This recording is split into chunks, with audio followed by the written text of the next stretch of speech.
Alhamdulillah rabbil alamin wa salatu wa salam ala sayyidina Muhammad wa ala alihi. An b'a den TV Chérif Lala Jabako Mali kɔnɔ ani Mali kɔ kan wale ɲuman dɔ foli o bɛ ka tasaw kelen-kelen bɛɛ lajɛlen ma fɔ aw ka sigiyɔrɔw la. An kelen kɔfɛ Ala fama tanu ni ka barikada an bɛ sɔli kiraw la belebele kan n'o de ye Muhamadul Mustafa an'a soden sanuma ana ka sahaba ɲuman. O kɔfɛ an b'a ladɔnniya k'a fɔ bi an bɛ Belleville ka bɛn ni février kalo ye san 2026. Ala kiraba kisi ni nɛɛma b'a ye a denmuso sanuma ka anniversaire kɛnɛ n'o de ye Fatimatu Zahara. Ni ye laada ye san o san Jamiyatul Ansardine ka bolofaraban min bɛ Belleville kaw fɛ yen u bɛ nin kɛnɛ sanuma in sigi n'o sababu ɲuman bɔra an bamuso sanuma na n'o de ye tanti Fatumata Tarawele ye. Ka d'a kan nin don in mana se ale bɛ wajulu kɛnɛba sigi ni ka bonya kow caman kɛ Alakira a n'a somɔgɔ sanumaw ɲɛda kanu kama kɛrɛnkɛrɛnnenya la Seyida Fatimatu Zahara ale ka bangeni don. Alhamdulillah silamɛ jama kelen-kelen bɛɛ bɛ nin waleya ɲuman in ta an b'a bolo ni ka a donw la ɲɛnɛmaya u ka duguw la. O de hukumu kɔnɔna na an bɛ Belleville kaw ka kɛnɛ kan bi. Ka d'a kan Alakira kisi ni nɛɛma b'a ye a ko a ma foyi ɲini anw fɛ a ka cidenya sara la ko n'a kɛra an ka a somɔgɔw kanu. Nin y'o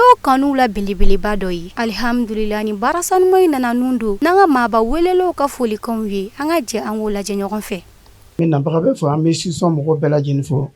ani cɛkɔrɔba mun ko yɛrɛ déplacé ka na n ka kɛnɛden kɛ kɛnɛba ye an b'o bɛɛ lajɛlen fɔ ani misiri quartier misiri kɔnɔmɔgɔw bɛɛ lajɛlen ani an ka sous section ani national mɔgɔ bɛɛ lajɛlen an karamɔgɔ Seru Usman Mandayira Dara Ala k'an ma ɲɛmɔgɔ ɲuman ye k'an n'u yɛrɛ kɛ komi ɲuman kɔ Ala k'a n'a denbaya bɛɛ latanga ka bɔ jugu caman na jugu musoman bɛɛ tɔɔrɔ ma kira kan kosɔn lɔrɔma kosɔn sol Ala rasul karima an b'an ka marraine fo ko a ni ce ani Kamara Maimuna Kamara an b'o bɛɛ lajɛlen fo ko ni ce nafolo bila yɔrɔ min na Ala ka chama bila place la Ala k'a dinɛ sira ye Ala k'an bɛɛ laban ɲa kira kan kosɔn sol Ala rasul karim. An ka Seyida ma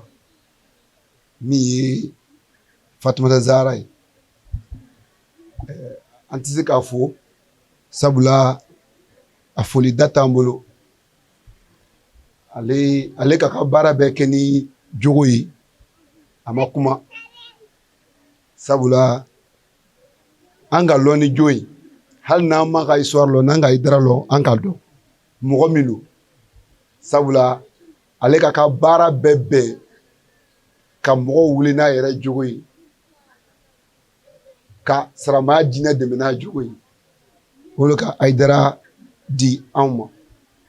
an bɛ foli kɛrɛnkɛrɛn ɲɛsin ale ma ban ka sɔrɔ ka na foli lase an karamɔgɔ ma min ye a Seyid Sherif Usman Madan Haidara n'ale ye hali bi tɔ bɛ diinɛ nin na n'ale ye kodɔnnaw bɛ sɔn silamɛya ma n'ale ye hali anw jurumutɔw an ka jateminɛ a b'a fɔ ko silamɛya ye tiɲɛ ye o kɔfɛ an bɛ foli lase minnu ka nin kɛnɛ siri o b'a sigila gɛnɛ min na o ye Ala kama ye o de kosɔn dɔ bɛ farala jama kan san bɛɛ o kɔfɛ an b'an ka karamɔgɔbaw fo minnu bɛna na kɛnɛ nin ɲɛnamaya an'an ka cɛkɔrɔbaw an'an ka tɔn ɲɛmɔgɔbaw bɛ yan ani sigida président n'a a bureau bɛɛ lajɛlen an'an bamusow an ka foli b'o bɛɛ lajɛlen ye président ka anw délégué kan na kuma ka na jama fo sabula nin kɛnɛ de y'ale yɛrɛ ka kɛnɛ ye. Alhamdulillah an bɛ Ala tanu an bɛ sɔli Ala kira kan sallallahu alaihi wasallam o kɔfɛ an bɛ kɛnɛ sigibaga bɛɛ lajɛlen fo kabini quartier sigibagaw la ka se an badenw la mun fana ka an magɛn ka bɔ yɔrɔ wɛrɛw la an bɛ bɛɛ lajɛlen fo an tɛna kuma janya waati n'a cogo kama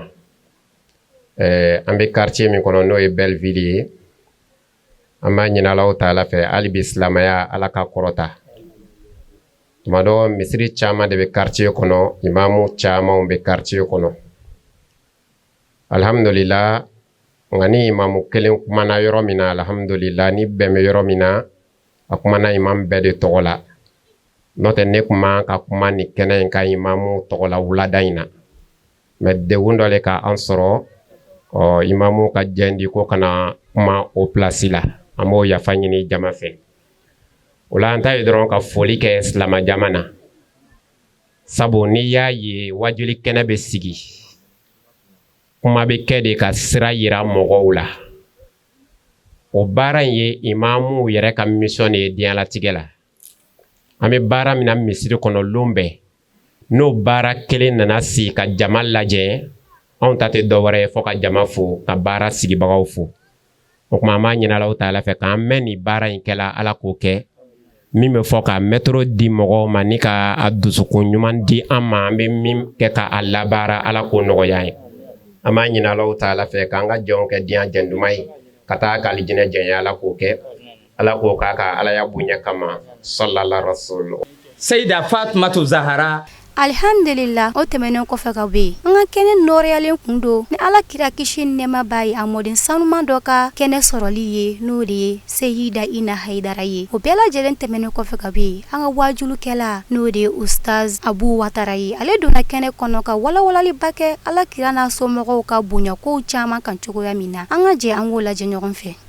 o warada de b'an bolo ko an bɛna kuma kan ko jɔn de ye Fatumatu Zahara ye jɔn do i y'a ka kɛnɛ sigi jɔn do a bɔra min jɔn den do a fa ye jɔn ye jɔn furumuso do Sayida Fatumatu Zahara an baw y'o kɛnɛ de sigi Ala k'aw sara Fatumatu Zahara hɔrɔma kama ka kɛnɛ in ani hɔrɔma ninnu ka barika don an bɛɛ kɔ la Ala k'o kɛ Ala kana an labila Ala kana an labila mais Ala ye faama de ye Ala ye koba kɛ masa de ye Ala bɛ kabako de kɛ quoi i m'a ye wa Ala sɔnna Nabila Yahaya min Ala y'a ci dɛ Ala sɔnna Nabila Yahaya kunkolo tigɛla Ala yɛrɛ ɲɛna a ma kuma Ala ye ko gɛlɛn kɛ masa ye quoi i ma Husseini ye wa Husseini janfala Ala ɲɛna ma kuma n ko Ala ye ko gɛlɛn kɛ masa de Hassan empoisonné la Ala b'a kalama a bɛ kɛ wagati min Ala b'a dɔn ma kuma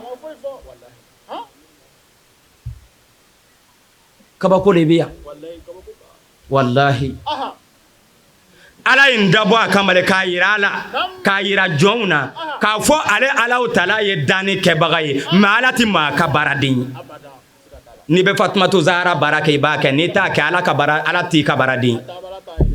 n'i b'a taama ɲɛ a kɛ n'i b'a jogo ta k'i k'a ta Ala tɛ jigi k'i minɛ k'i ye silamɛ le k'i forcer k'i bila la k'i b'a kɛ la ikraha fi din nul contraire na religion ko gɛlɛnkɛ masa an bɛna kuma Sayida Fatumatu kan silamɛw an tununa yɔrɔ jan de parce que Ala tun ka k'a dɔn Ala ma dɔn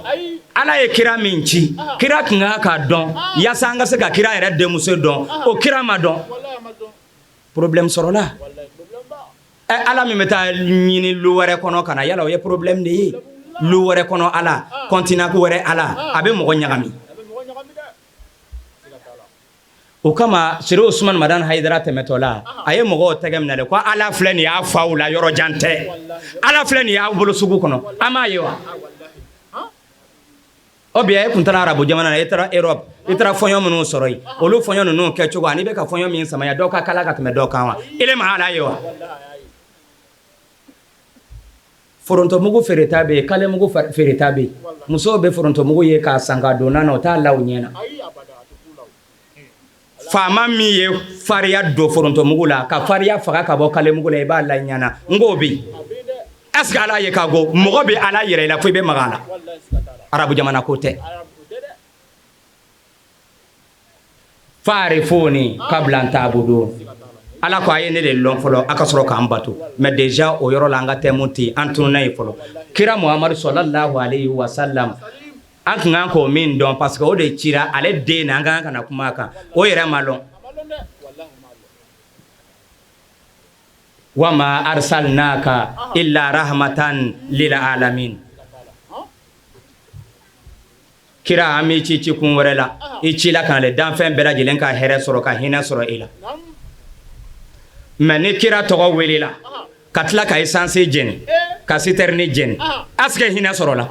mais n'a fɔra ko k'o denmuso yira ni mɔgɔ wɛrɛw sigila k'a filɛ kira Muhamadu tɔgɔ welela k'a fara Ala tɔgɔ kan ka sɔrɔ ka citerne jeni kira Muhamadu tɔgɔ welela k'a fara Ala tɔgɔ kan ka mɔgɔw ka buguda wuli kira Muhamadu tɔgɔ welela k'a fara kira tɔgɔ kan ka tila ka mɔgɔw ɲɛguwan fo ka musow n'u cɛ tunu ɲɔgɔn na ka dɔw kɛ yatima ye ka dɔw kɛ k'u faso bila ni kira tɔgɔ ye la ilaha illallah la ani Muhamadu rasulullah la ka tila k'a fɔ kɔnɔ o denmuso ko fɔ e ye bi tile in na fesi tile in na kumakan gwɛlɛ o la tun ka kuma di a lɔnbaga ma ange an karamɔgɔw sigilen filɛ ne bɛnkɛ Usazu Kone ninnu de tun ka ni kɛnɛ nin olu de bɛ to ka kɛnɛ nin ɲɛnamaya ya wagati bɛɛ mais anw bɛna an seko kɛ bamananw ko ten ko misiw ye wugu min nɛmu ni sagaw tilala k'a nɛmu baw fana tilala k'a nɛmu sisɛ ta tɔ ye dakala jɔsi n'o tɛ a t'i mako ɲɛ ange ne bɛna n seko nin de kɛ sinon ko in ka girin bon kira alayhi salatu wa salam ni ye ale yɛrɛ tɛmɛna fɔlɔ a ye nin ɲani de sɔrɔ fɔlɔ ka a minɛ mɔgɔw bolo minnu y'a kanu kira kɔni kɛla kira ɲumanba y'an bolo mais kira ma jama ɲuman sɔrɔ silamɛw an taga cogo cɛ man ɲi an bawo an bɛna kuma Seyida Fatumata kan mais n ka lɔ bi ka waati in ka dɔgɔ de a ka dɔgɔ bi ka waati in ka dɔgɔ est ce que an bɛ 30 minutes sɔrɔ yɛrɛ Ala m'an bɛnna sawaba ma silamɛw an ka ko in ɲɛɲini Seyida Fatuma jɔn don ko ma tɛmɛ yɔrɔ la o de kosɔn a gwɛlɛyala iza usnida al amru ila ghayri ahliha fantaziru sa'a ni arabukan ma ɲɛ ne ye bamanan de ye n'a ma ɲɛ dɔrɔn ne ye bamanan ni tubabukan ma ɲɛ ne ye bamanan de ye n'i ye ne ka todunkan faamu o bɛ wasa kɛ ni ko sɛmɛna mɔgɔ la mɔgɔ min n'a ma kan mɔgɔ min ni a man kan n'a taara k'aw sɛmɛ o la a ka ko bɛɛ bɛ tiɲɛ wa ko a ka segin ka diɲɛ wuli kɔnɔ dɔrɔn a ka taa parce que foyi tɛ ɲɛnabɔ tugun wallahi Fatumatu Zahra ko jɔn i ma ye Ala ko Kurana kɔnɔ inna Allaha ya'murukum an tu'addu al-amanati ila ahliha ko a ye danaya segin a minɛn kɔnɔ danaya in fo a ka segin a minɛn kɔnɔ kɔnɔ aya in lakile kuma b'a la ko alikaba lakile kumana min na alikaba labɛnna k'a kɔnɔnaw labɛn o kuma lakile nana falen k'a yɛlɛma ka don silamɛw ka côté la Ala ko non a tun bɛ yɔrɔ min na k'a kɔrɔ komi o tigilamɔgɔ tun ma danaya tiɲɛ hali ni silamɛ tɛ a mana kɛ cogo cogo o ka bonda in dɛ a ye kɔ segin k'a di o yɔrɔ la ko ka segin a tigi ma an ma ɲɛsin alikaba min ma ko a ye kɔ segin ko tigi ma bon an b'o kɔnɔna na ka na n'a ye hal marque dɔw b'an fɛ yan Sony bɛ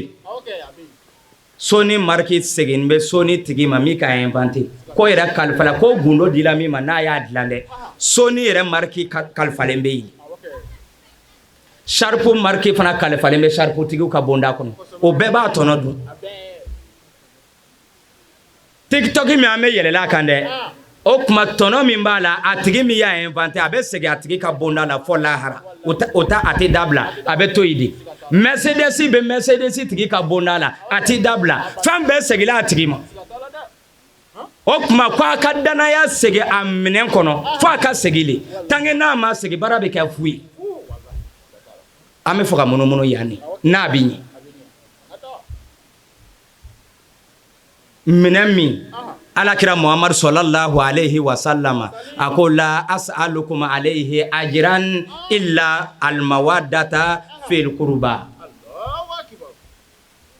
Ala ko i ka sun baraji kana dɔ di aw la n t'o fɛ Alakira Muhammad sallallahu alayhi wa sallam i ka sun min bɛ nani i bɛna min don i bɛ nafila sun minnu dilan nin wagati na a bɛɛ ta ne t'o la a ka ɲi ne y'a ɲɛfɔ i ye kaban ile k'a kɛ dɔrɔn disabiri baraji ta ok i ka furu baraji ta cɛw a k'a ka ladiriya baraji ta i ka sɔbɛya baraji a bɛɛ ta mais min ka gɛlɛn ne ma dɔrɔn o kuma ne tɛ sara wɛrɛ ɲinina Ala fɛ aw ka ko la n tɛ sara wɛrɛ ɲinina mɔgɔw bolo fo a k'an bɔnnaw kanu a k'an bɔnnaw kɔnɔ a ye jija dɔrɔn bɔnnaw kanu ka sɔrɔ aw la a banna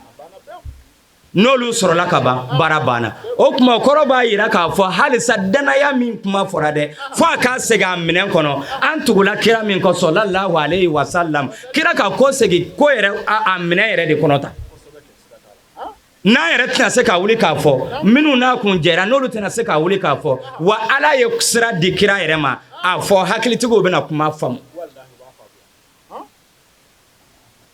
ko danaya ka segin a minɛn kɔnɔ Sayida Fatuma Alakira Muhammad sallallahu alayhi wa sallama ale denmuso kira min cila diɲɛ bɛɛ ma kira min ye mɔgɔya solution ye kira ye mɔgɔya solution de bawo kira ka hakɛ la lakad jaakum rasulun min anfusikum azizun alayhi ma anitum harisun alaykum bil mu'minina raufun rahim kira ka hakɛ de kira de ye diɲɛ bɛɛ kunsigila ka mɔgɔ min kɔnɔ solution b'ale de bolo k'a bɛ na ka na ko bɛɛ solution de k'a ɲɛ mɔgɔ minnu tugula kira kɔ n'u ma tugu a ka miiri kɔ olu bɛɛ ye dɔgɔyama ni kasara sɔrɔ dugukolo kɔ kan a si ma ɲɛtaga sɔrɔ mais mɔgɔ minnu ma tugu a kɔ mais o tugula a ka miiri kɔ a bɛɛ lajɛlen ye ɲɛtaga sɔrɔ nazarala b'o de kɔnɔ mais mɔgɔ minnu tugula a ka miiri kɔ ka tila ka tugu a yɛrɛ kɔ a bɛɛ ka hɛrɛ sɔrɔ o tuma o ye silamɛ ɲumanw ye minnu y'a kanu n'a bɔnnaw ye ka silamɛya kanu ka tugu Ala kɔ silamɛya solution o den Sayidatu Fatumata o tuma ni kira ye solution ye mɔgɔ min nana kojugu b'a tɔɔrɔ mɔgɔ min nana n'a ye kojugu ye dɔrɔn a bɛ tɔɔrɔ mɔgɔ min a nana ciden min Ala y'a ci kana n'a ye gwɛlɛya ye mɔgɔ kan dɔrɔn a bɛ tɔɔrɔ a bɛ fɛ a bɛɛ ka lafiya sɔrɔ o ciden in denmuso o tuma n'ale ye solution ye c'est k'a ye denmuso min bange denmusow ka ca o mais an bɛ ka kuma nin ka histoire le kan o tuma Fatumatu Zahara o tuma a y'ale labɛn k'a kɛ solution ye musow tɔgɔ la musow tɔgɔ la o tuma ko an bɛna o de kɛ duwalen ye k'a lajɛ mɔgɔya solution an bɛ kira lajɛ musow ka kan ka musoya solution filɛ Sayida Fatumatu Zahara la n'i y'a diɲɛ dɔrɔn baara tiɲɛna Alakira Muhammad sallallahu alayhi wa sallama ale denmuso don o tuma n'o ye solution ye an bɛna a jaga a ma ka filɛ n'a o don amina Alakira Muhammad sallallahu alayhi wa sallam ale furumuso ye Kadija ye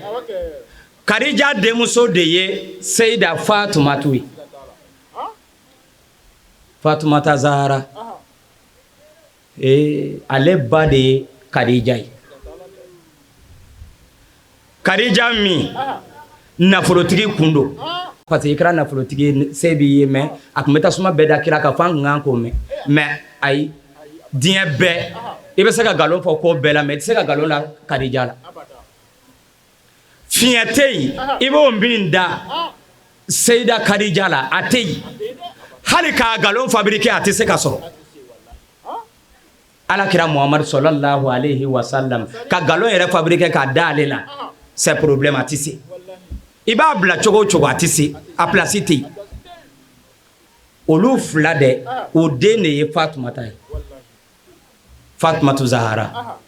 Fatumatu Zahara a furucɛ ye Sayidina Aliyu de ye Sayidina Aliyu ale furumuso don Aliyu min ye kira balimakɛ ye Aliyu min tun bɛ kira ka baara bɛɛ kɛ Sayidina Aliyu kira denmuso dira o de ma a balimakɛ ma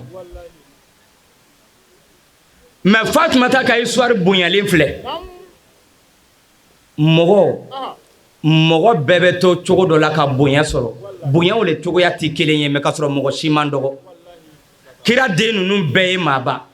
mais bonya o kɛcogo de tɛ kelen ye o tuma ala sɔnna Seyidina Aliyu min ye kira balimakɛ ye bonkɔnɔ yɔrɔ ye Seyida Fatumata furula yen de mais Zeyinabu tun bɛ furu la Rokiyatu tun bɛ furu la mais n'i y'a ye an tɛ kumana o yɔrɔ ninnu kan komi an bɛ sirifidenw ka kɛnɛ kɔnɔ n'i y'a ye an bɛ kuma fo kana taa sirifiw bɔ yɔrɔ fɔ o tuma a sɔrɔla sababu min na a solutionnela nin yɔrɔ in de la ta ka tɛmɛ sinon a tɔ ninnu bɛɛ maaba kira jeliw don a k'i wasa k'a fɔ ko alakira Muhammadu sallallahu alayhi wa sallam ko ale jeli de ye Fatumata ye a jeli sira don Seyida Fatumata c'est qu'ale dɔnna sisan a cɛ dɔnna a ba dɔnna a fa dɔnna Seyida Fatuma den tun b'a bolo histoire la Hassan Husseini olu tun bɛ yen o y'ale den o Fatumata ka ko tɛmɛna cogo di yanni an ka se yen kitabutigiw ye mun wajibiya an kan fɔlɔ kira yɛrɛ n'a bɔnnaw kanu na kitabu dɔ bɛ yen ko Mabadi'ul Akhlaq o kitabu tɔgɔla kɔnɔ a walafini bɛ a kɔnɔ k'a fɔ ko al-islamu wa ikram ahlul bayti rasulullahi sallallahu alayhi wa sallam a nana kuma kira yɛrɛ bɔnnaw silamɛya tɔgɔ la kira yɛrɛ bɔnnaw o kanu ani kira yɛrɛ kanu a na kana dakurunya damani fɔ ala tɛ ka tɛmɛ a ko kama ya amuruna al-islam bi mahabbati rasulullahi sallallahu alayhi wa sallama ya amuruna kazalika bi mahabbati alihi wa ikramihim ko ala ye an yamariya cogoya min na ko an ka kira kanu silamɛya bɛ ka an yamariya cogoya min na ko an ka kira kanu o silamɛya kelen fana bɛ ka an yamariya ten ko an ka kira n'a bɔnnaw kanu kira denmuso de ye Seyida Fatuma ye c'est que kira bɔnna don ko an k'o kanu k'o ka kɛnɛ sigi k'o ka o cogoya fɔ k'o yira mɔgɔw la mɔgɔw k'o yɛrɛ suma o fɛ yaasa u ka mɔgɔya kana bɛn dingɛ kɔnɔ Seyida Fatuma ko bawo ko Alahu Taala yɛrɛ de ye nin wajibi an kan li anna Allaha ta'ala ko bawo ka bɔ Alahu Taala yɛrɛ kumakan na Kurana kɔnɔ akramahum ala yɛrɛ de y'o bonya fo k'o bonya fɔ wa bayana fadlahum ka tila k'u ka fisamantiya yira fil Qur'anul Karim Kurana kɔnɔ n'o de y'o ka hakɛ la ala b'a fɔ innama yuridu Allahu li yuzhiba ankum rijsa ahlal bayti wa yutahhirakum tathira ko ne Alahu Taala yɛrɛ de y'a dabɔ a kama ka saniya wuli ka bɔ aw kan ka aw kɛ tange ni aw bɛ yen mɔgɔya bɛ saniya ni aw ye ka diinɛ saniya sira di aw de ma aw de ka sanu ala ye kuranɛ aya in kɛ u ka hakɛ la k'a di u ma Seyida Fatumatu Zahara ale bɛ o hakɛ in kɔnɔ o la i bɛna ye tugun Kurana kɔnɔ waati ka dɔgɔ kuma mugu caman wulili hali silamɛya kɔnɔ a bɛ kɛla k'a di o ma Seyida Fatumatu Zahara ale bɛ o hakɛ in kɔnɔ o la i bɛna ye tugun Kurana kɔnɔ waati ka dɔgɔ kuma mugu caman wulili hali silamɛya kɔnɔ a bɛ nin baaraba in bɛɛ kɛ dɔw b'a essayer k'a don mɔgɔw hakili la ko tiɲɛ tɛ a bɛ nin baaraba in bɛɛ kɛ dɔw b'a essayer ka lagosi kɛ o tuma o ɲɔgɔnw kun bɛ yen alakira Muhammadu sallallahu alayhi wa sallam ani nasɔrɔw ka ɲɔgɔn sɔrɔ la ɲɔgɔn sama sama dɔ kɛla fɔ kalenkan nana o kuma na ala nana sira di kira ma o bɛ ka ɲɔgɔn lasiga min fɔ ani kana ni kuma caman min ye k'a bɔ i ta kan fo dala sɔsɔ bi ka na kira kana dala sɔsɔ caman kɛ o fɛ ala yɛrɛ ye fɛn bɛɛ kɛ ka si kelen ka sira de di o wele n'o de ye ala b'a fɔ kuranna kɔnɔ famana hajaka fihi ni mɔgɔ min ye dala sɔsɔ kɛ nin ye ka dala sama sama kɛ nin ye nin ko in na min ba'di ma ja'aka minal ilmi nin dɔnniya yɛrɛ nalen kɔfɛ nin ko yɛrɛ lɛkɛsɛ lalen kɔfɛ tɛgɛ kɔnɔ k'a sɔrɔ bɛɛ yɛrɛ ɲɛ b'a la a fɔlen kɔfɛ e kira ye nin ko in na o kuma don fakul ta'alaw dɔ wɛrɛ t'a la o komi a sera o ma a y'o wele a fɔ o ye k'u ka na ko a bɛna danga don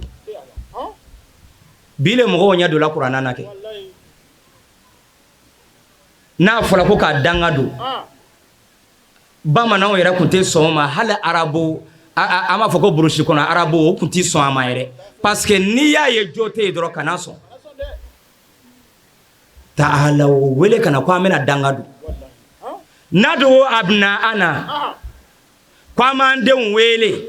an bɛna an denw wele wa abna akum a n'aw yɛrɛ b'a denw wele wa nisa ana an b'a musow wele wa nisa akum wa a yɛrɛ b'a musow wele wa anfusana wa anfusakum wa an nikun ani an yɛrɛ nikun o weleda sira fɛ a kɛra cogo di o la silamɛ jama kun bɛ yen o mais alakira m'a lajɛ Abubakar ka kabila la mɔgɔ minnu silamɛyala k'olu caman wele k'a fɔ silamɛ jamakulu a caman ka na ka o wele ka na o kɛ jama ye ka kalenka kɛ a ma kɛ ten dɛ ni danga kun bɛna fagali kɔni kɛ o tuma kira ye nana n'a ye de mɔgɔ minnu y'a ka sokɔnɔmɔgɔw ye mɔgɔ minnu y'a denw ye a na ka na olu le poser ni gwɛlɛya min bɛ a bɛ fɔlɔ n ka du kɔnɔ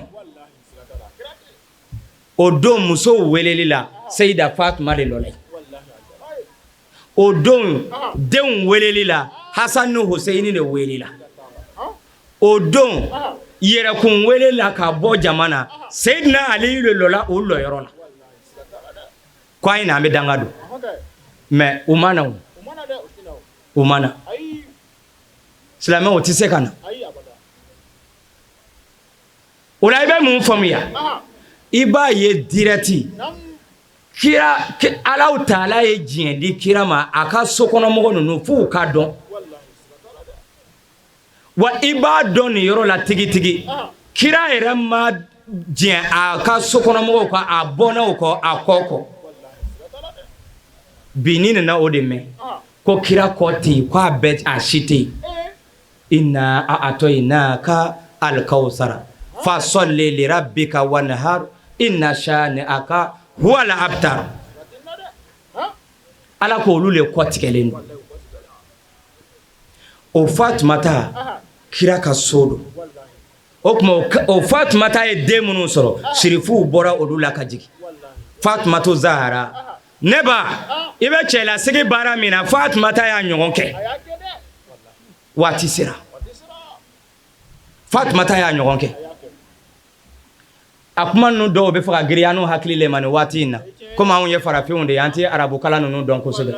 parce que an y'a ye kafa dɔw kɔnɔ a yirala k'a fɔ ko Fatumata ka cɛlasigi baara kɛ o cɛlasigi baara la ko fɔ gwɛlɛya nana ka n'a sɔrɔ ko a wulila ka taa fɔ a fa nɔfɛ n'o ye kira ye ka taa fɔ a ye ko gwɛlɛya b'ale kan furuso la o tuma o gwɛlɛya kosɔn o tuma ale fa ka baaraden ɲini k'a di ale ma yala ni sɛbɛnni b'an ka kitabuw kɔnɔ a kɔni fɔra ten mais anw fɛ yan Manden jamana kɔnɔ Sunjata ba Sogolonjata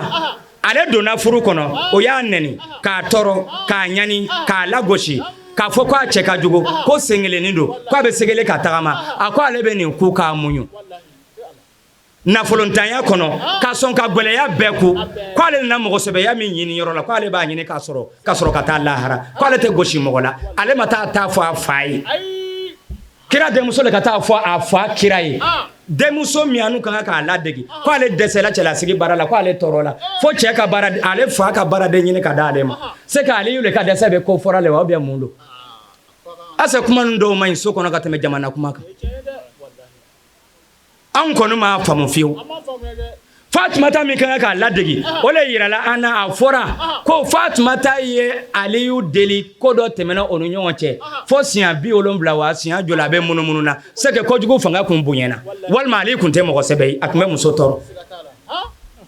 parce que an ka farafiyaw na an ne bɛ muso tɔɔrɔ ka Fatumatu tɔgɔ wele ka muso tɔɔrɔ ka Kadija tɔgɔ wele ka muso ɲani ka ɲani tɔgɔ yira i ba la ka muso janfa ka janfa tɔgɔ yira i teriw la ka muso ɲani k'a tɔɔrɔ k'a juguya ka tila k'a juguya tɔgɔ yira i ka famille na ka tila k'a mangoya k'a fɔ ko a ka sabali ko Fatumata sabali jumɛn ni ko i bɛ kuma dɔrɔn ko Fatumata ka siɲɛ 70 kɛ ka Aliyu munumunu est ce que kuma fɔla a fɔ yɔrɔ la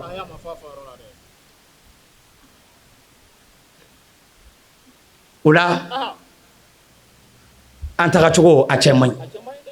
ala kɛra denmuso n'o ye Seyida Fatumata ye Seyida Fatumata mɔgɔ jogo dolen kun don Seyida Fatumata mɔgɔ min kun don dilanlikɛla kun don Fatumata b'a kalama ko ale ba kun bɛ yen ba wɛrɛ tun bɛ yen Aisha kun bɛ yen Kadija kun bɛ yen mais ile ka ye don ɲuman lɛ Fatumata taara kuma dɔ fɔ a ba Kadija ye walima a ba Aisha ye n'o kɛra nafigiya kan ye ka don ni ɲɔgɔn cɛ e delila k'o mɛn o kosɔn n ko hali ni k'i bɛ nkalon fabriquer k'a la Seyida la Fatuma la i t'a sɔrɔ a tɛ yen mɔgɔ sɛbɛ Fatuma o la anw fɛ yan Nana Tiriba Sasuma Bɛrite denmuso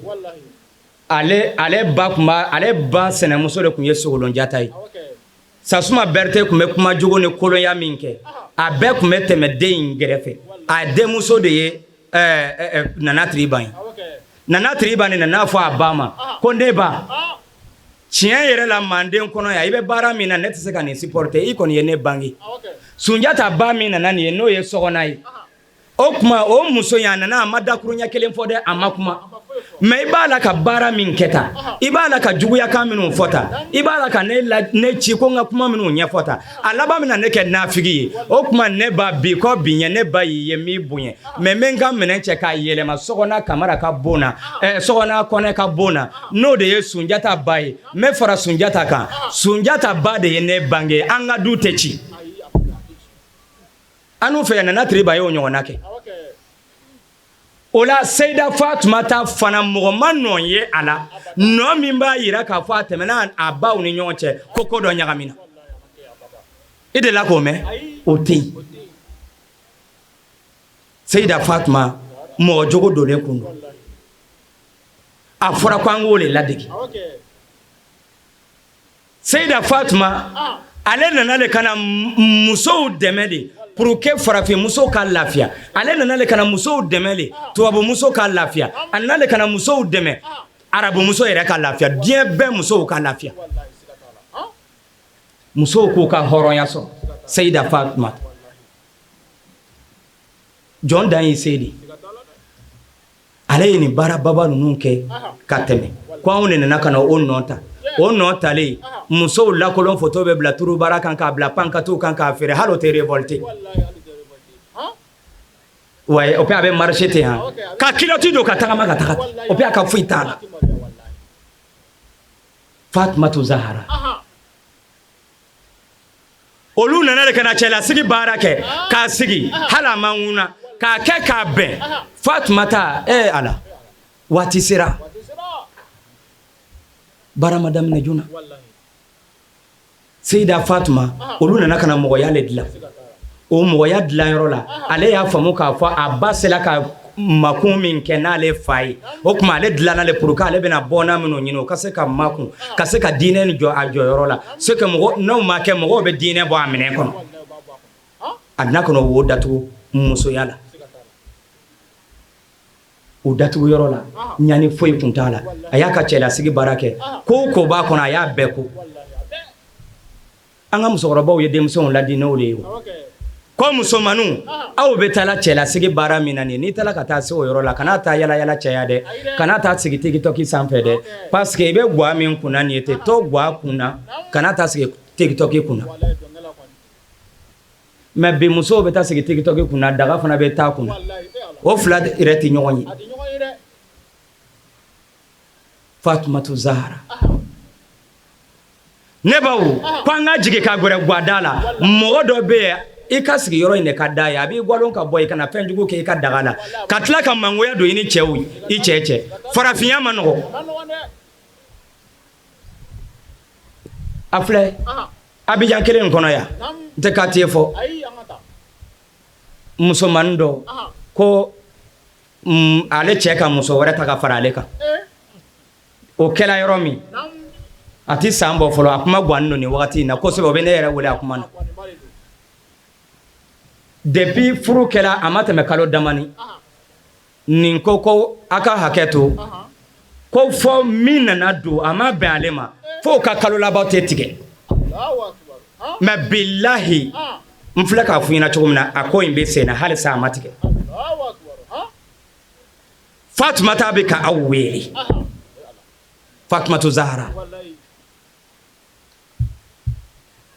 ko gwɛlɛ minnu ma mɛn bi an bɛ k'a bɛɛ mɛn jamana dɔ la n tɛ jamana tɔgɔ f'i ye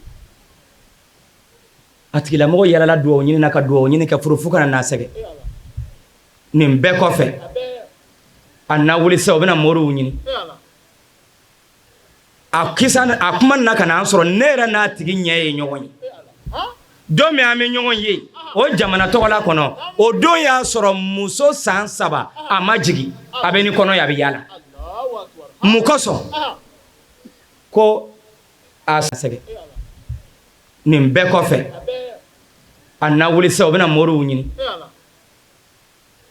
a kuma na ka na an sɔrɔ ne yɛrɛ n'a tigi ɲɛ ye ɲɔgɔn ye don min an bɛ ɲɔgɔn ye o jamana tɔgɔla kɔnɔ o don y'a sɔrɔ muso san 3 a ma jigi a bɛ ni kɔnɔ ye a bɛ yaala mun kosɔn ko a sinamuso ko a ma ko den min b'i kɔnɔ i t'a wolo ɲanaya o fɔ don cɛ yɛrɛ bi mais ka ta o fɔlon fo kana taa se don min an bɛ ɲɔgɔn ye o san 3 muso in ma jigi o b'a la k'a solution ɲini ka sɛgɛ jigi yɔrɔ tɛ yen dɔgɔtɔrɔ ko n'a opéré la a bɛ taa lahara o don ko den bɛ yen mais o ko den sera mais k'a jigi c'est problème Fatumatu Zahra ladegibagaw bara gɛlɛyara fo karamɔgɔw ka kan ka kuma jɔn de ye Fatumata ye mais a tiɲɛna o sira tununa bereminɛna la n ko a tiɲɛna nɔnɔ ye galama sara fo karamɔgɔw ka kuma wallahi ko ɲagamina a ɲɛnabɔ yɔrɔ la karamɔgɔw tununa bara tiɲɛna lɔnni caman ban ni papier caman ban in kalali a labanna dɔrɔn an m'a wɔbele ka dɔ de filɛ fɛsi la k'ale nɛnɛ i bɛ tɔgɔ sɔrɔ ka dɛsɛ ka ala ka kuranaya fɔ an taara se nin niveau de ma bi ka maabaw jogo k'o jogo tunu Sayyidatu Ina Haidara i ni su ala ka maabaw tɛ filɛ ni ɲɛ ka filɛli ye dɛ o bɛ ye ni hakili ka yeli de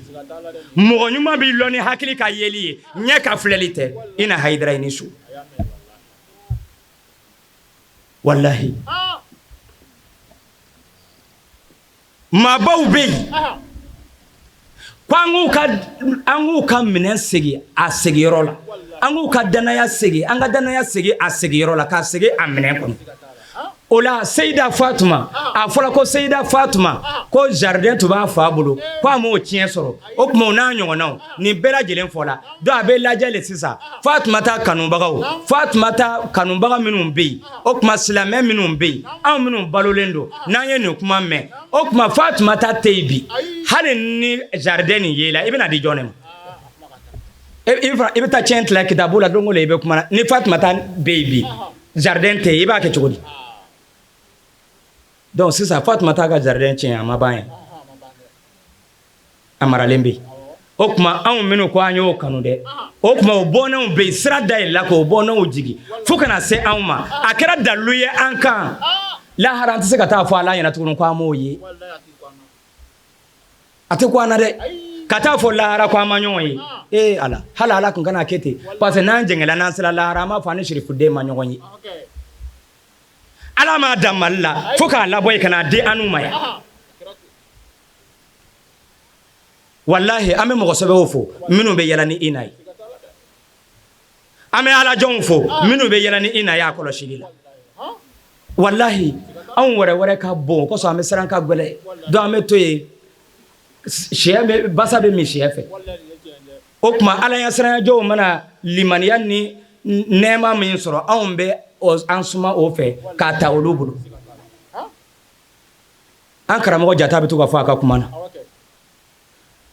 ko mɔgɔ ɲumanlɔn ka gɛlɛn ni alalɔn ye wallahi tiɲɛ don dɛ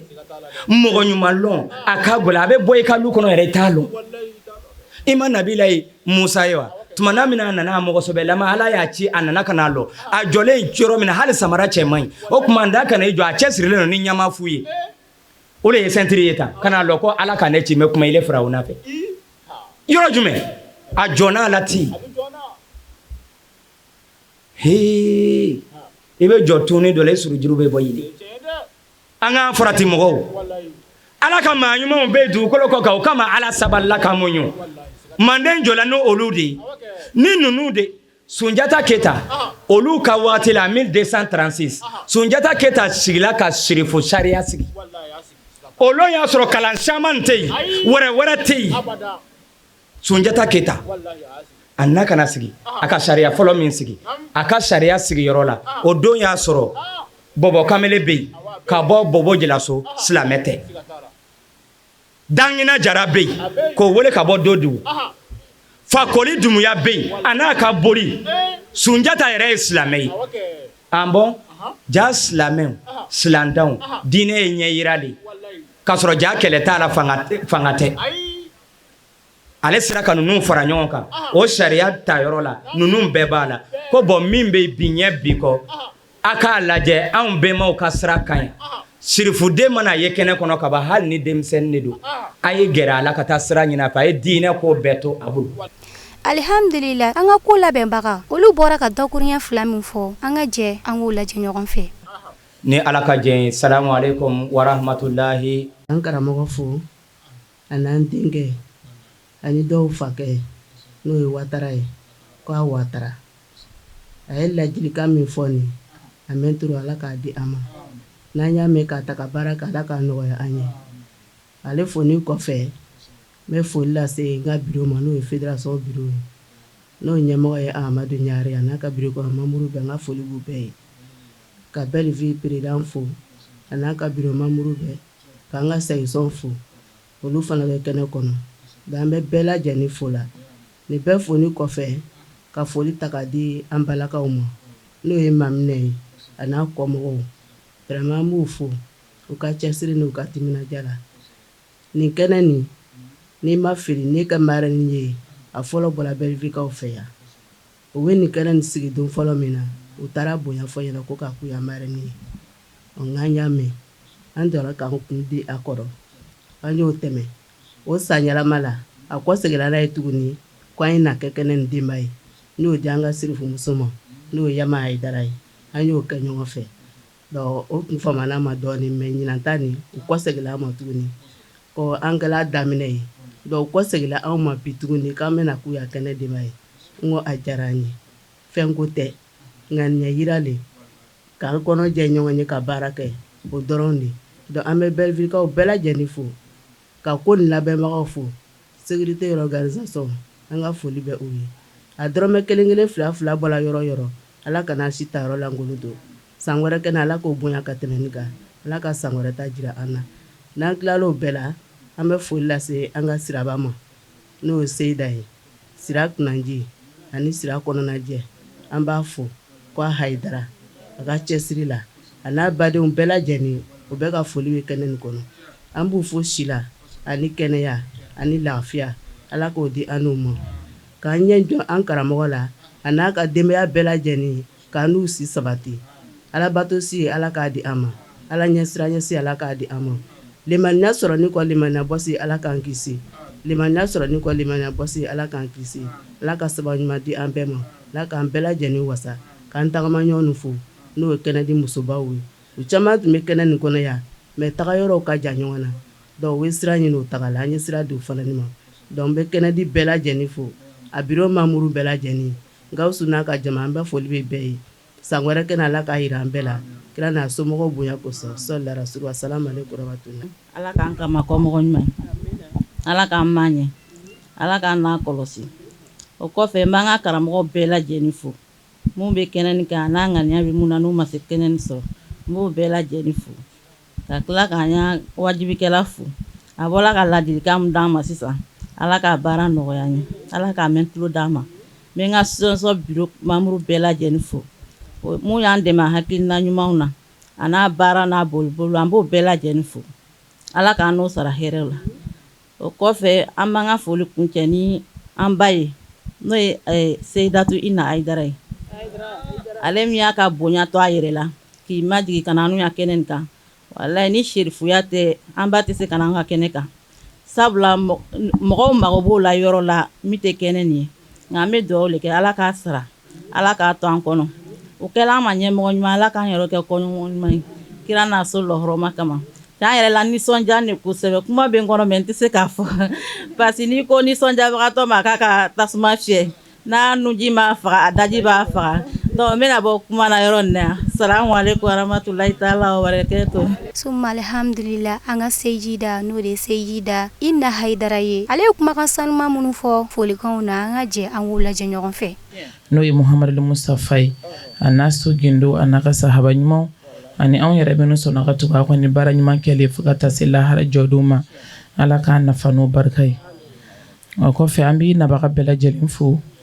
mɔgɔ mɔgɔ ni o sen kɛnɛ in sɔrɔ an ka foli bɛ bɛɛ lajɛlen dantɛ foli min na an bɛ an ka parenw fo ka tila ka an ka marrenw fo n'o ye an ɲɛmɔgɔba ye Dumiya k'a Dumiya a n'a ka délégation bɛɛ lajɛlen o kɔfɛ an b'an karamɔgɔw fo minnu bɔra ka nin laseli kɛ kɛrɛnkɛrɛnnenya la ni o ye Watara ye an bɛ a fɔ ko a Watara a ka laseliko ɲuman na wajulu janya tɛ min fɔra o ka faamuya baara ka tila ka kɛ ni o ye a ti tɛmɛ o kan a ye min fɛnɛ nin fɔ a man dɔgɔ n'an y'a ta ka baara kɛ n'a ye an bɛ wasa sɔrɔ diɲɛ kɔnɔ an bɛ wasa sɔrɔ kiyama wala an bɛ a fɔ k'a tanu k'a barikada a ka nin laseliko ɲuman na Ala k'a n'a jidinin kan o kɔfɛ an bɛ karamɔgɔ tɔw bɛɛ lajɛlen fo dante foli min na k'u bɛɛ barikada k'u bɛɛ waleɲuman dɔn ka tila k'an ka kɛnɛ yɛrɛ sigibagaw fo ni o ye an bamuso ye ale min bɔra ka kuma sisan ani a dɛmɛbagaw bɛɛ lajɛlen ko a diyara an ye a ma bali an na fɛnɛ kabini kunu silamɛya junjo Ala ye musow bonya ni a ye wala an bɛ don min na komi n'a fɔ bi o ko kelen de don i mana silamɛya yiriba ye yɔrɔ yɔrɔ i bɛ taa sɔrɔ musoba dɔ ka baara kɛlen don i mana a yiriba ye yɔrɔ yɔrɔ n'i taara sɔrɔ cɛba dɔ y'a k'i bɛ taa sɔrɔ musoba dɔ de b'a kɔfɛ o la an bɛ an balakaw fo ka nin wulikajɔ ani ka nin cɛsiri na silamɛya sinsinliko ɲuman na an b'a ɲini Ala subahanahu wa taala fɛ san caman bɛ Ala bolo Ala k'o yira an n'o la hami ni gami ninnu yarabi Ala k'u dilan sijan ani kɛnɛya ani lafiya bɛ Ala de bolo Ala k'a di an n'aw ma Ala k'an san yɛrɛ kɔrɔ Ala kana an dɛsɛ Ala kana an siri danfɛn na Ala kana an labila ɲani ani sɛgɛn a kun ye alijinɛ ko ye k'a nɔgɔya an bɛɛ lajɛlen ma Ala m'o kɛra a kun ye dayɔrɔ ɲuman sɔrɔli ye k'o nɔgɔya an n'aw ma Ala m'o kɛra a kun ye Musafa yeli ye k'a yeli latigɛ an bɛɛ lajɛlen ma Ala m'o kɛra wolo ninnu Ala k'u laɲɛ yarabi Ala ka barika don u la Ala k'u sabati an ye minnu bɛ sitanɛ bolo yarabi Ala k'u bɔ a bolo minnu bɛ sitanɛ bolo Ala k'u bɔ a bolo den ninnu Ala k'a n'u kisi yarabi Ala k'a n'u kɔlɔsi Ala k'an jigiw tugu Ala k'an dusu suma Ala ka bɔda kɛ an n'aw ye yarabi sutura birifiri min Ala bolo Ala k'a biri an n'aw kan an bɛ fɛn min ɲini Ala fɛ diɲɛ ni lahara mɔgɔw la Ala k'o dilan an ye an bɛ siran min ɲɛ diɲɛ ani lahara tɔɔrɔkow la Ala ka don an n'o cɛ dɔɔni ninnu Ala k'u jidi nɛn ninnu Ala k'u sabati min bɛ fɔ Ala k'a mɛn tulo d'an ma k'a baara nɔgɔya an bɛɛ lajɛlen ma Ala m'o kɛra nin kɛnɛya bɛ Ala de bolo Ala k'a di an n'aw ma yarabi Ala ka hɛrɛ k'an n'aw ye Ala ka bɔdaw da an ma ni ninnu Ala k'u kɔlɔsi joliw Ala k'u kɔlɔsi gɛrɛgɛrɛ ko ni masiba ko Ala k'a n'aw kisi an ma Ala k'o k'a ka Alaya kama k'o kɛ kira n'a somɔgɔw bonya kama sɔli ala wa sɔli la o tɛmɛnen kɔfɛ ka bɔ yen an ka maabaw ye kumakan sanuma minnu fɔ ni ka kɛnɛ kuncɛ ni o ye an ka jɛ an k'o lajɛ ɲɔgɔn fɛ an b'a ɲini Alahu taala fɛ an farala ɲɔgɔn kan hɛrɛ la Ala ka an wuli hɛrɛ la nin ye an fɛ yan Belleville san o san an bɛ jɛ ka fara ɲɔgɔn kan ka Fatumata Zahara ɲɛnɛmaya a daminɛnen ani fɛ ani sisan cɛ a kan ka bɛn san 10 ma ɲinɛ kun ye a san 10nan ye bon vraiment an y'a kanu ke shirifla wele kana ɲinanta ni événement la ani an ka Seydatu n'o ye Ina Haidara ye ale nana ɲinanta ni kɛnɛ bonya an bolo kosɛbɛ vraiment a bonyana ma a diyara an ye ka ɲini Alahu Taala fɛ a san 10nan min ye ɲinɛ Ala kana nin kɛ a laban ye ko ni a b'a ka kɔrɔta ka taa sanfɛ o de y'an ka laɲini an b'a ɲini Alahu Taala fɛ hali bi Ala k'a kɔrɔta ka sago nin bɛɛ lajɛlen kan Ala k'a kɔrɔta ka sago nin bɛɛ lajɛlen kan an bɛ foli lase an ka Belleville tɔnden cɛ n'a muso bɛɛ lajɛlen de ma k'a daminɛ an ka présidentw na ka na an ka karamɔgɔw la olu minnu ye an dajuru samanba ye su ani tile an b'u fo kosɛbɛ mais sigi min n'a bɛ k'an fɛ Fatumata Zahara tɔgɔ la musow de y'a ko tɔgɔla labɛn depuis bi ma se donc an yɛrɛw farala u kan pour que ko nin la ɲɛnamaya kosɛbɛ o de la a b'a la ka fanga sɔrɔ bi n'o ye u farala ɲɔgɔn kan voilà u farala ɲɔgɔn kan ka catiri kɛ o kun tɛ dɔwɛrɛ ye c'est à dire k'olu yɛrɛw musoɲɔgɔnw kalan sigiɲɔgɔnya kɛcogoya la parce que u ka catiri ni a tun bɛ bolila sigiɲɔgɔnya kɛcogoya de kan pour ne pas que n'a fɔra hali bɛ Fatumata Zahara kɛla Fatumata jogo ye jogoba minnu ye n'i ye silamɛmuso ye pour ne pas que i kana na don o cogoyaw kɔnɔ tuguni k'i bɛ t'i silamɛɲɔgɔn dɔ tɔɲɔ catiri min bɛ bolila o de kan kɛ mɔgɔ wɛrɛw la convaincu en tant que kɔni ye silamɛ ye kaban i hakili to i ka diinɛ na i kana to ka i ka tɔɔrɔ ka se mɔgɔ wɛrɛ ma sigiɲɔgɔnya côté la catiri tun bɛ bolila o côté de kan mais vraiment a diyara an ye fana a kɛcogoya ɲɛna an b'a kɛbagaw fo disa ninnu olu dikun tɛ dɔwɛrɛ wɛrɛ ye toujours silamɛya ye diinɛ min ye muso kan ka sutura le muso kan ka sutura o de ɲinina an fɛ bon denmisɛnnin minnu m'an senkɔrɔ k'u kalan fɛn dɔ la fɔlɔ k'a sɔrɔla u ma se silamɛya ka kiti ma waati min na n'u delila disanni na debu fitinin a ka ca Alahu Taala fɛ u bɛna se niveau dɔ la u tɛna se k'an kɛɲɛ tuguni disanni ninnu a dikun y'o ko ye pour que k'u fana nisɔndiya k'a fɔ vraiment an mansaw bɛ min na u bɛ sira ɲɛnama de kan parce que denmisɛnnin bɛ n'a fɔ bɔgɔkɛnɛ denmisɛnnin bɛ n'a fɔ bɔgɔkɛnɛ jogo dɔw bɛ yen n'i y'a kala o la a ka ca Ala fɛ n'a mɔna n'a ye kaban a tɔ tɛ gɛlɛya tuguni o de ye disa ninnu dikun ye inshallah alhamdulilayi folikan laban min bɛ n bolo o de ye an bi aw yɛrɛw fo n'o ye sirifila baarakɛla bɛɛ lajɛlen an b'aw fo dandi foli min na vraiment baara nin Alahu Taala ka a bolo mɛn a baara nin na o kɔfɛ fana an bɛ foli belebeleba ta k'a lase an karamɔgɔ ma n'o ye Seydi Sherif Usmani Madani Haidara ye ale min kɛra a ma ɲɛmɔgɔ ɲuman ye Ala k'an k'a ma kɔmɔgɔ ɲuman ye a n'a ka denbaya bɛɛ lajɛlen kɛrɛnkɛrɛnma a denmuso n'o ye Seydatu Ina Haidara a nana kɛnɛ in bonya an bolo sun na an b'a fo dandi foli min na o kɔfɛ an b'an ka Belleville tɔnden bɛɛ lajɛlen fo a cɛ a n'a muso ka daminɛ an ka karamɔgɔw la ka taa présidentw na ani tɔnden membre bɛɛ lajɛlen o kɔfɛ fana an ka sécurité organisation mɔgɔw an b'u fo dandi foli min na parce que baara n'olu ka wulikajɔ kun tɛ a ma nɔgɔ an b'u fo Ala k'u bɛɛ lajɛlen sara alhamdulillah komi kun y'a fɔ n ka kɔrɔfɔ daminɛ na cogoya min na nin kun y'an ye Belleville ka bɛn ne février kalo ye san 2026 alakiraba kisi ni nɛɛma b'a ye a denmuso sanuma n'o de ye Seyida Fatumata Zahara ale ka anniversaire kɛnɛ n'o bɛ ɲɛnɛmaya Belleville kaw fɛ san o san n'o sababu ɲuman bɔra an ba n'o de ye tanti Fatumata Tarawele ye ka da kan ale yɛrɛ bɛ waleya caman kɛ ka bɛn ni Fatumata Zaharaw ka bangeni kɛnɛ ye ka da kan i mana min kɛ alakira ko la bi i b'o de sɔrɔ i ye sini a ye bonya ko minnu kɛ silamɛ jama jɛra ko ta a nɔfɛ ni o waliya ni kun ye an ye o de kɛnɛ kan min baara bɛɛ lajɛlen kɛra Belleville kɔnɔna na ni yɔrɔ in de la an b'an ka sababu ɲuman fo n'o de ye Seydi Sherif Usmani Madani Haidara a n'a ka denbaya bɛɛ lajɛlen Ala k'an n'u kisi Ala k'an n'u tanga an b'aw fo ka wale ɲuman dɔ ka dugawu kɛ Ala ka sigida wɛrɛ yira an na Fatima